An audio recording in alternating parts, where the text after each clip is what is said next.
Philosophy, questioning, enlightenment, deep conversation, spirituality. This is the spiritual download. I'm in eastern Wisconsin for 3 days of camping. I have this app called Hip Camp, so I'm actually staying with a family on their private land, have my tent set up in their backyard, and just enjoying the bonfire and the forest that they have in their backyard here, and a lot of reflection time. I've gotten back from my 6-day meditation. However, there's a difference between meditation and reflection.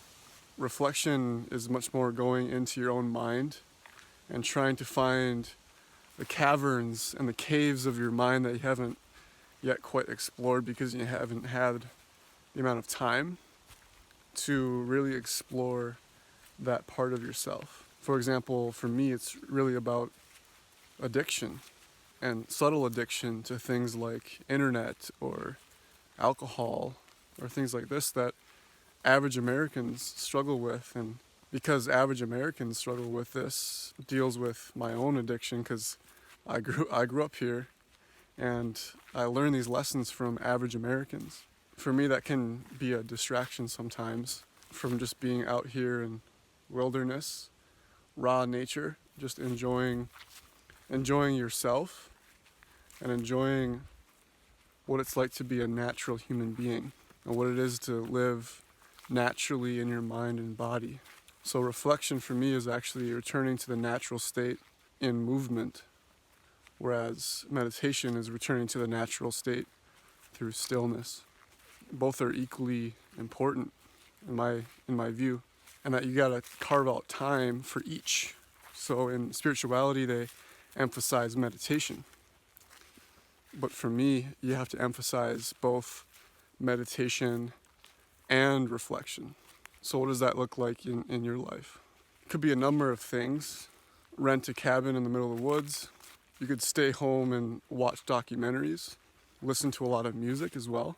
But the best one, I think, is finding a new hobby, such as learning the guitar or learning dance, or just going to explore in your local state parks and get out in nature.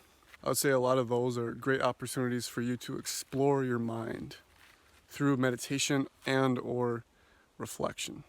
Because for me, for example, just sitting by the bonfire here in the middle of the woods by myself, I've never felt such freedom and peacefulness in my whole life.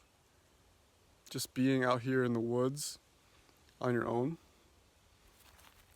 and really dealing with your own self, your positive aspects of yourself and the negative aspects of yourself that you haven't yet really explored. There's a lot of peacefulness if you can turn off of your mind and return to the natural state of your being.